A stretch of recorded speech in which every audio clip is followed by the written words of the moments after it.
I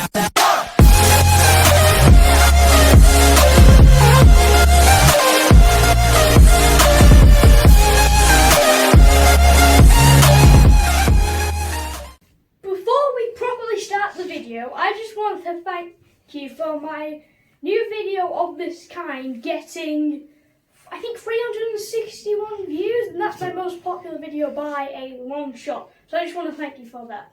Now, to the intro. Hello, welcome back. I love Nintendo handhelds, as you could probably tell, and I'm just going to talk about them. Now, this is going to be a two-part series, and we're going to probably be talking about the Game Boy and DS in this part, and the 3DS in the next part, along with this thing. So anyway, let's get to it. Now, the first ever Game Boy, which is this thing right here, came out, I think it was around like 1994, 1993, 1995, something around there. As you can see, really chunky. Big. It's got plain graphics, it's just one colour, unless you buy a modded version, but it's a single colour green screen, and the thing's amazing, isn't it, Max? Yeah. Really good. This revolutionised handhelds at the time.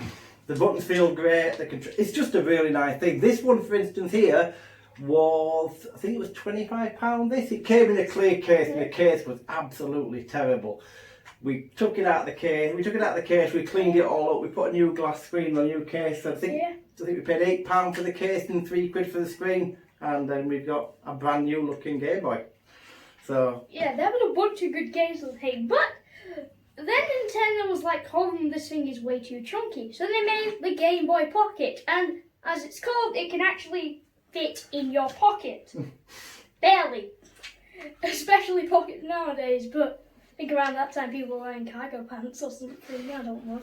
And the Game Boy Color was also around the same time, so you can see this Game Boy Color has actually got a very small screen on. Wait a minute, that's the... Go on. The Game Boy Light came out, but only in Japan, which was sort of weird. It gave it a backlight. Yeah, very expensive cat to get hold of in this country. We don't have one of them. This Game Boy Color is different, because this Game Boy Color has got the upgraded IPS screen, and that's why it's small. You can get the bigger screens. I got this one quite a long time ago now. And this one also has a rechargeable battery in the back. This is a standard Game Boy Pocket, but still really nice bit of kit there. So you can see, look at the difference in size that Nintendo did. The difference in width, they're just so different from one to the other. There was a few years in between, but this was a really nice piece of kit, wasn't it? I really liked it. Hold on a second, I almost forgot about something. This was their competitor at the time, the Sega Game Gear. This thing was just chunky. Like, just look at it. It's chunky and it's pretty bad, really. I don't like them. Do you like them? We also sadly enough, we can't show you the inside because the capacitors have gone. So that's another thing on these. If you are looking to try and get one of these, if you are interested in trying to get hold of a second-hand Game Gear, there's a good chance it's not going to work or not going to work properly. The screen will probably be very dim, and the capacitors which are blown inside this one are gone. You can buy a capacitor kit to put it right, but to be fair, Nintendo absolutely kills this thing. And if you are looking to get some retro gaming, you're far safer with Nintendo because they just seem to last a lot longer. This is probably what started to kill Sega, because at the time their main console, the Genesis, actually sold more than the SNES. Yeah, the Genesis. You can tell Max watches a lot of YouTube, because in this country it's known as the Mega Drive, Max. Yes, exactly. But if you are watching in America, he's quite correct. It is a Genesis. Yeah. By the way, a good YouTuber that just rambles on about Nintendo products to stop the wars. Yeah, there is a lot of good YouTubers that do this type of thing, that do the Nintendo stuff, and a lot of YouTubers you can watch do the Nintendo where they'll do what we did with this one, which is put a new case on it. It might sound a bit scary, but it takes like 20 minutes to do a case mod. This is really easy to do. Some of the other mods are quite difficult that you can do to these things, and we have got some modded this end. We've got some modded Nintendo products. But they are Nintendo products still. They're not emulators, they actually are. They're just being modded with either new screens or the way they pick up games. But Max will explain all that. So, anyway, next handheld, the Game Boy Advance. Let's just see if this thing can actually turn on, because I don't want to actually show it to you. If it doesn't, then I have another thing to show you that's very similar. I cannot remember where the on and off switch is on it. I think that's volume.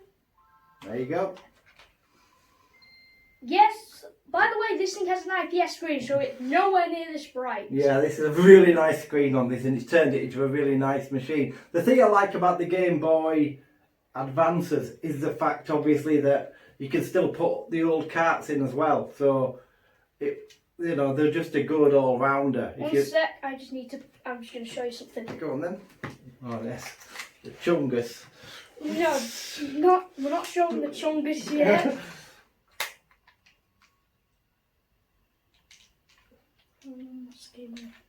Yeah, it'll read it. Just might need to restart. Just do a restart on it.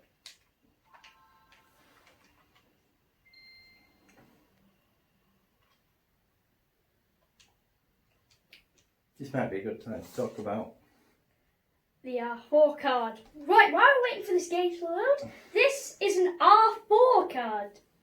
Now, this one's a bit weird because it says 3DS, but it's in a DS cartridge. I think it works with both. So, let me just... Show me Defender first then. Yeah, okay. This is one of the games that came out for the Game Boy Advance. Midway's Greatest Arcade Hits. There was a lot of hit games back then, which were sort of just old games put into this. But like I say, on the screen on this one, it's much, much better than you would see on a normal one that if you bought it from Nintendo originally, because the screens weren't that bright, were they? No. So back to the R4 card. These things are absolutely amazing. So if you don't need to mod anything with this. This card goes in where your cartridge goes. And it has a memory card. Inside a micro SD in the back. I can't pull it out because I've got no nails. I'll pull it out. So it's got micro SD card in. And you can put whatever size micro SD card you want inside there. And the big thing is, you can put, if you own the game... Oh, it's hard. I think there might be a little catch actually, but it doesn't really matter, does it? Yeah. But that's the SD card in the back of there. Now, if you own the original game, of course, you can... There's various ways of getting the game off the machine and putting it onto a card, so you can have a massive amount of games on this. Max will show you that a couple of these machines already have hundreds of 3DS games on. But you can probably see them compared to all the others. These cards are great. They work out 30 quid, something like that, £35. There's various ones. If you are looking for one, I recommend that's the one you need to look for. There's a lot of ones hanging around AliExpress and stuff. I wouldn't waste your money because they're just not going to work. This thing's faultless. You got two of these? Yeah, I do. We'll come back to how we got them in a minute. Right then, here we go. Game Boy Advance SP. Now, I love this machine. This here has a modded screen. And I think the original model of this was... You see, we're actually looking at model numbers here. This was an 01, so I don't think this had a good screen. No, this was the original one. So this had the terrible screen. As you can see, it's in a really nice Pikachu. Now, this one, case. since... has a better placement screen, and we added the IPS screen in, so obviously it looks nice. Yeah, that has an IPS screen and it has 7 levels of brightness. Now in this one, this runs on a thing called Easy Flash. So very much like a... It's like an R4 card. But obviously this size, these come out a little bit more expensive. I think these are 40 quid. I think these are amazing. I prefer these only because of the fact that it's a bigger size, and I find these a little bit can easily get lost. You could drop it out of your pocket or something. But obviously this has worked to fit the games. But yeah, these are very similar. So when the cartridge is in and you boot the machine up, as you can probably tell, we're going very far with this. Incredibly. So when you boot the machine up, it comes up with Easy Flash on there, and then it's got your cheat codes and all the rest of it. But if you go down to Game Boy Advance,